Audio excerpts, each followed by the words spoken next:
The Army football team racked up 372 offensive yards in a blowout win on the road at previously undefeated Buffalo on Saturday afternoon. The final score, Army 42, Buffalo 13. I think our guys just executed really well today. We had a big play on the kick block, and that made a big difference for us.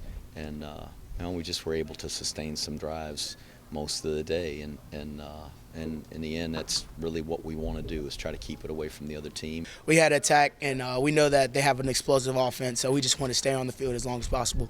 So when we got into those situations, we knew that we had to get that first down to keep our defense off the field and keep drives alive and put points on the board. Just getting that fullback going, getting the line of scrimmage moved. The mob, they were really big on getting the fullback going all week. That was something that they really talked about and wanted to do. So just to get that fullback going and get some confidence within Darnell and them, knowing that they can get 4 or 5 yards a pop. We want to start with the fullback because it opens up the rest of our playbook. So the offensive line took good control of the front right there, and we were able to establish the fullback. Connor, Kalen, myself. It's all due in part to the offensive line. Coach Bateman always does a good job with the game plan. So he always has us in the right place at the right time.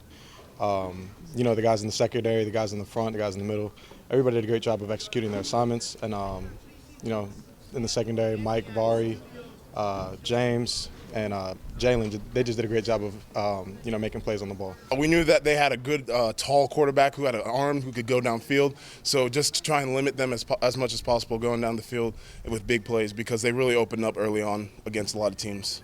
I think that's maybe what our guys do well, is not flinch. They just play the next set of downs and the next series and don't look back, and so we did a good job of that today. The win improves Army to 3-2 on the season. The Black Knights will be off next week before being back in action on October 13th on the road at San Jose State. Once again, the final score from upstate New York, Army 42, Buffalo 13. With the Army football team, for Night Vision, I'm Rich DeMarco.